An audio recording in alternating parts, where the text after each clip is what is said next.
Ladies and gentlemen, from a moment of madness to magic of the mind, a more serious moment. Not too serious, though, because I brought a friend over from California. And I mean that. Nice friend, known him a long time. And he's asked us to get people out of the audience. These are ordinary people. I mean, special in your own place. But they're ordinary to us, from our ordinary audience. And we've brought you out. You're going to take part in mind reading. So clear your minds and then concentrate as you watch the miracles of Max Maven.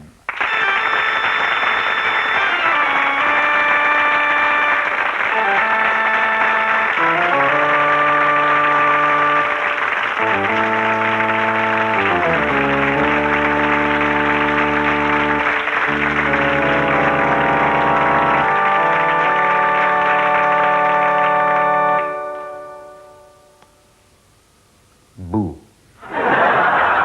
Good evening. My name is Max Maven, and for the next few moments, you're mine. Together, we are going to explore some of the mysteries of the human mind. The human mind is a fascinating thing. Most people have one. And I'm going to involve this panel of 4 people from the studio audience in some games of mind-to-mind contact. I've traveled a great distance to be here with you this evening because I make my home in Hollywood, California. And I live there for a very particular reason. This is absolutely true. You see, Hollywood is the only city in the world where I look normal. Have you noticed? Well, I'm going to use that particular subject of travel as my first endeavor because I've brought with me an atlas. This is an atlas of the world running about 50 pages. On each page, there are maps of different countries, hundreds of them, with thousands of cities represented from around the world. The very first person to get involved in this endeavor is going to be the young lady sitting right over here. What is your name, please? Dallas. That's correct. See how easy this is? Dallas, well, you've got the name of a city, so you seem perfectly fit to be in this particular test. I'm going to hand the atlas over to you, and I'm going to turn my back on you. It's not that I don't like you, it's that I don't want to see what you're going to do, because I want you to open the atlas up anywhere you like and look at a city and remember it. Now, you're looking at more than one, correct? Correct. You can change your mind if you like, open to another page. The choice is yours. When you've got your mind made up, close the book, put it on your lap. Have you finished? Yes, I have. Good. Your name, sir? Andrew. Andrew. Creative answer.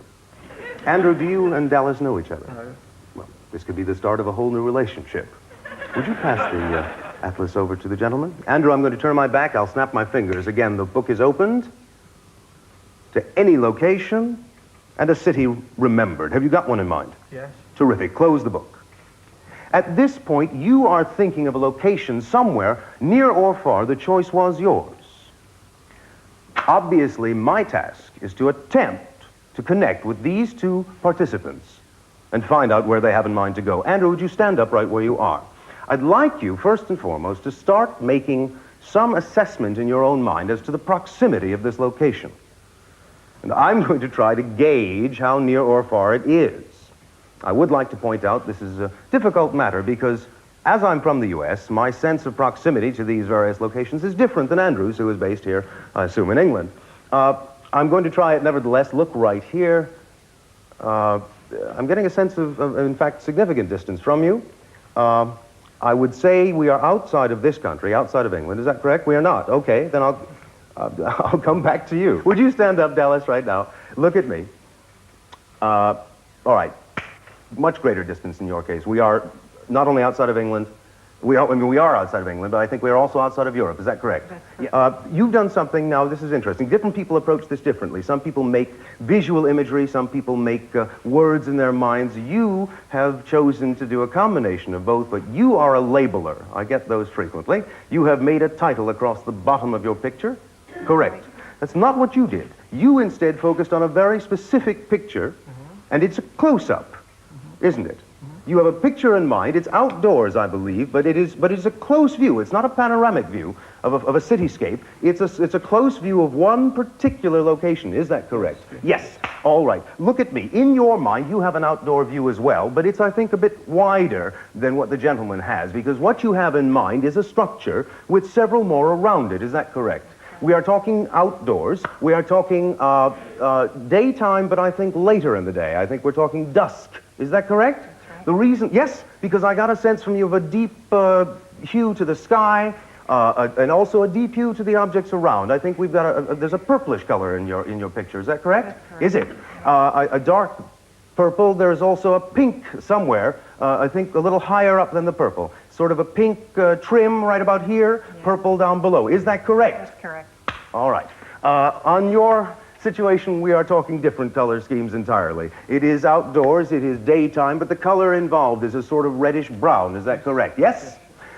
We are talking some trim here as well. But unlike the young lady who had these bright colors, your trim is more of a sort of cream color. Is that correct? Yes. A sort of tan or cream in that general range. Am I correct? Yes, you are. All right. In making this label in your mind, I'm getting a letter O. Is that correct? Right. Yes. A fairly long word, I think. Longer than 3 or 4 letters, maybe 5. Is that correct? Correct. Yes. In your mind, now that I've started talking to her about labeling, you did put the label in, but it was a belated effort. Is that correct? We are talking, you just recently put the label in. It's there now, so I'll try and tell you that you also have an O in your word. Is that correct? In fact, I have a sense that I know where you have in mind to go. I think you've made it very easy for yourself as an imaginary traveler. You, on the other hand, it's a bit more complex, but I'm going to tell these two travelers where they have in mind to go, or at least where I think they have in mind to go. And if I'm wrong, you have no need to protect me. If I'm wrong, be honest and say so. But if I'm right, so that everyone knows immediately, all you have to do is to sit down again. Fair enough?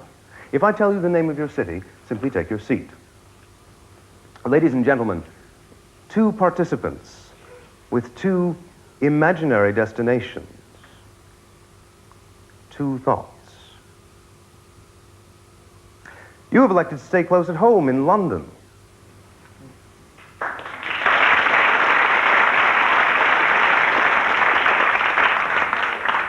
That's only one. Because this young lady is going much farther away to Tokyo.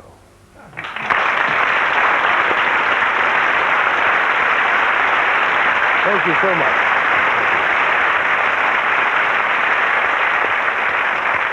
That's an amazing man. And I must get the name of his hairdresser. Henry rode up, as they say in the north.